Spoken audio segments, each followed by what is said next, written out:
Hey everybody, Rob here. Just going to continue the Say No to FSBO series. I'm in the office today. It's Memorial Day and it's dead. So I figure I have some time to get this done.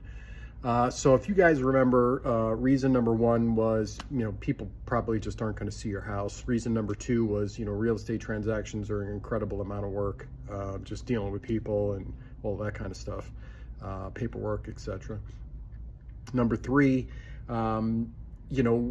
agents typically are weeding out the unqualified buyers. I mean, I don't know any agents who are going to be carting around people who aren't pre-approved for a loan in this day and age, because it's not worth it. The houses move so quickly.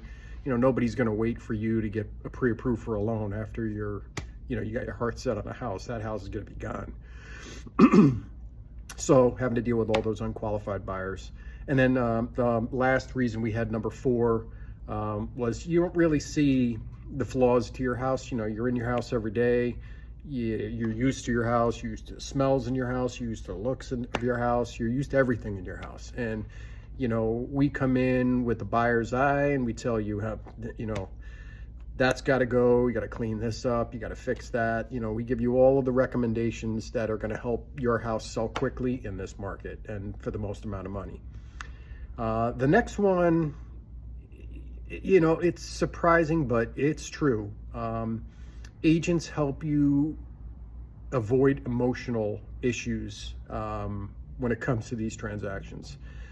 I know there was a couple of agents in a sales meeting that we had last week who were like, you don't want to scare people that this is a big transaction and, it could be the biggest transaction of their life, but I'm not here to sugarcoat things for people. I'm here to help guide you through potentially one of the biggest financial transactions that you're going to be involved in your life. I mean, the average American, has a family, a job, and a bank account with not a lot of money in it, and they may or may not have a house. And that house, if they have equity in it, is a source of income or potential income for them. And it's a very large transaction. And when you talk about things that large, it's inevitable that emotions are going to get involved. People get offended. People, they don't think about the consequences of what they're doing. Oh, well, screw that buyer, or I'm backing out, or whatever. And it's like, we're talking about $5,000 in a transaction that is potentially worth $400,000. Just think about that. Let that sink in, and let those emotions work their way out of your system, and let's have a chat when you've calmed down a bit. The same thing goes throughout life. I had one of the best pieces of advice before I got into real estate. One of the things I was a manager of people. I was responsible for a large organization in a multi-billion-dollar company. And one of the best pieces of advice I got early in my career was, Rob, do not respond to an email that you feel, quote unquote, triggered by at first. Meaning that it stirs something inside you emotionally or whatever, right?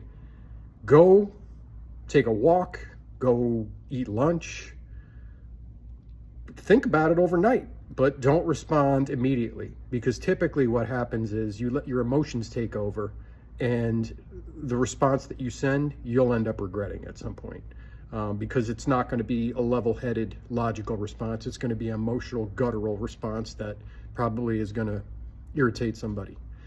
So an agent is going to help guide you through that. I've seen people try to be vindictive. I've heard of people being vindictive about small amounts of money just because they're offended, or, earnest money disputes are famous. Okay, real estate is famous for earnest money disputes. And inevitably, if the buyer follows the process, they're going to get their earnest money back, okay? They're going to go to a magistrate, and the magistrate's going to give them their earnest money back. But do you want to be involved in that for 6 months to a year until you get to court and interpleader, here's the case or whatever? You want to take off from work? Do you want to potentially not even be able to put your house back on the market until that contract expires? Because maybe they're not going to sign a release until you give them their earnest money. So maybe your house has to sit off the market for another 3 weeks until the contract expires. These are the emotional decisions that people make because they're so invested in these transactions. And we help try and talk you off the ledge and bring you down a little bit and make sure that you're doing things that are right for you overall in the grand scheme of things, not doing things that are emotional and could hurt you in the short term or even in the long term. So that's my talk for this week. That was reason number 5. We help take the emotion out of the transaction because we're not emotionally invested in it. And it's our job to help you make the best decision that's going to help you and your family. So stay tuned. Next week we'll do reason number 6, and then we'll be wrapping the series up, probably because I'm going to do the last 2, I think, in the same video. So have a great week. Talk to you guys soon.